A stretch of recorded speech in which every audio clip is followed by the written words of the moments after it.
You might feel like your finances aren't actually that bad, and most of us are doing the best that we can, but these are some signs that you're actually doing worse financially than it feels like. You're working 80 hours a week. There's nothing wrong with working 80 hours a week. I used to have multiple jobs. Wasn't a bad thing. I used it in order to better my finances and it kind of changed them forever. But if you're working multiple jobs just in order to get by and there is no end in sight of having to do this, then even though you might be able to pay the bills at the end of the month, you might be able to afford, a nicer house and a nicer car, but you have to work essentially 2 jobs in order to afford all that. Even though it might feel like you're doing well financially, you're giving up an insane amount of your actual life, the time that could be spent with your family, doing things that you enjoy, getting in shape, traveling, doing whatever. Instead, you're spending it working to pay for this stuff. I actually knew a guy who used to work cleaning office buildings at night, and he had a nicer house and a nicer car, but in order to afford that car, he had to work every single night, 5 nights a week, in order to pretty much just cover the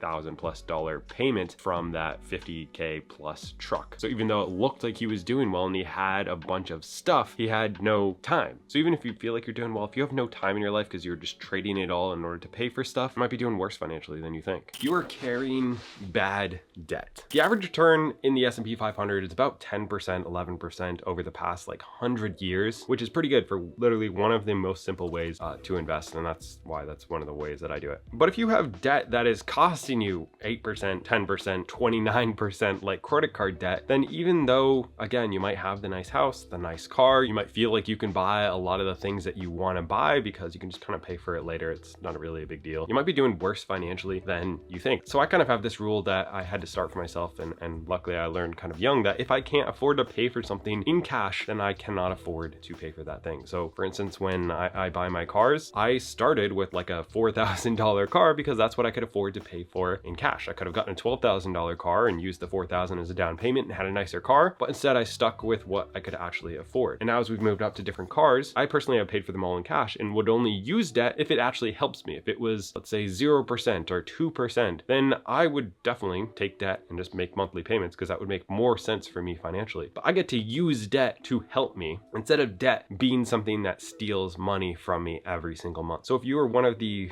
most of Americans who have credit card debt, who have debt that weighs them down and keeps them working longer than they have to because you're not actually able to afford the things that you think you can afford just because you can afford the payment, then again, you might be worse off than you think you are financially. And speaking of that, if you have a bad credit score, it just kind of sucks. And I know I probably don't have to tell you that. It can hold you back from getting loans, from getting approved for an apartment. It just adds extra interest onto everything. Well, I want to tell you about the sponsor of this video, Kickoff. Kickoff is the simplest, most affordable way to start building credit. It is the #1 credit building app in the App Stores, and it's been praised by Credit Karma, by NerdWallet, as a smart way to build credit fast without any scammy schemes or headaches. Your on-time payments to Kickoff automatically get reported to all 3 credit bureaus. Over time, this helps build payment history and lower utilization on your credit profile. So you just make the monthly payments, which you can do on auto pay. The credit bureau starts to see good behavior and you start to build credit. There's no credit check, there's no interest, there's no hidden fees. You can just pick a plan starting at $5 a month and then set it on auto pay. Users who had under a 600 credit score and made their payments on time saw an average increase of 25 points in just the first month and up to 84 points after their first year. Now we're currently looking for another house, and it just made me realize how important good credit is because it impacts so many things. Kickoff is giving my audience a 80% discount. That's just $1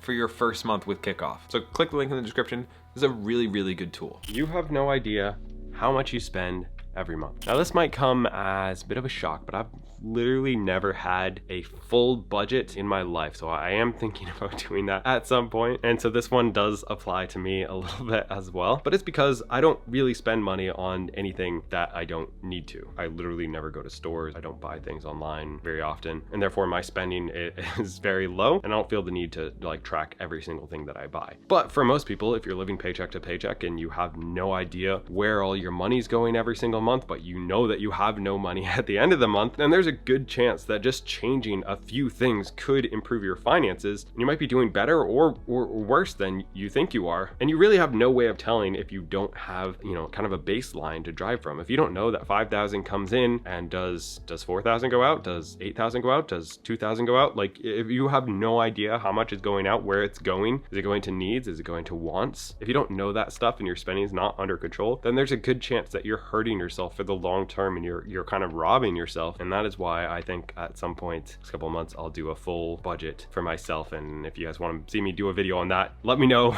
down in the comments and subscribe, because I've never actually done that. But that being said, it's because I don't really spend money. You got the creep. Kind of sounds like a dance, but anyways, that's not very good. What is the creep? The creep is when you get a higher paying job, you get a bigger house. When you get a raise, you get a nicer car. When you get a raise, you get a new TV, you plan an extra trip. When you get a bonus, when you get your tax returns, that automatically goes to random crap that you probably didn't need, or just having a bigger box to live in, flashier box to drive to, other box where you work. If that is you, and I've felt this a lot myself, as you make more money, you feel this desire to spend more money and to just upgrade everything in your life. If that is you, then there is a good chance that you are doing worse than you think financially. There are people who make 100K a year, 150K a year, 200K a year, who are still living paycheck to paycheck, and that's because even though they think they're doing really well, they're making a lot of money, they're not actually doing as well as they think they are, because they're also spending an insane amount of money. There are a large percentage of people who are making a lot of money who are still really struggling. So just because you have a high paying job, just because you're making a lot of money, just because you have a lot coming in, does not mean you're doing well financially. It's what you do with it once it does come in that really counts. It's how much you keep, it's where it goes. You've been meaning to start that. I used to have this problem of like, oh, well, that's future Gabe's problem. That guy will take care of it. Right now, I am just trying to get by and enjoy my life a little bit. So we'll let that dude take care of the issues. If you're waiting to start doing whatever it is financially, and you're kind of putting that off on your future self, once this happens, once I get a new job, once I move, once the kids grow up, once whatever, then I'll take care of that, there's a decent chance that you're hurting yourself financially and things are worse off than you think. Your emergency fund is just a credit card. It's still really high up there. Come down to me. Having a credit card just for emergencies is the worst financial plan advice. It's a horrible idea. I realize that sometimes, yes, emergencies do happen and you need money to cover those. And that is why not having an emergency fund is an emergency. If you don't have that, you need to do whatever it takes. Stop spending money on absolutely everything and build up like a 3 to 6 month emergency fund, and let that be the thing that gets hit, not a 29% interest credit card that will destroy your life. If your credit card is your emergency fund because you don't have one, because you're not willing to do some delayed gratification and sacrifice some things now in order to build that up, whether that's you need to work more hours, pick up a second job, or spend a lot less money, which is probably the answer for most people. Having a credit card as an emergency fund, again, means that your finances are probably way worse than you think. Your house is your biggest investment. If your home is your biggest and best investment, or that's your investment plan or your retirement plan, you're probably not gonna make it to retirement. There's a lot of different studies on how much you need, but you need multiple millions of dollars most likely. And having a home that costs an insane amount of money, and you have the sticker price of the home, and then you have all the upkeep of the home, then you also have the insane amount of interest that you're gonna pay. Well, like, a home can be a good thing. It can be like a decent investment. If that's your only plan for investing, then you're probably doing worse off than you think financially. And that leads into the next point, which is if you haven't started investing for retirement, you're probably doing worse than you think financially. Even if you're in your early 20s, if you haven't started with some type of plan, some type of system in order to get yourself to a place where you can not work until you're 65 or not work till you're 85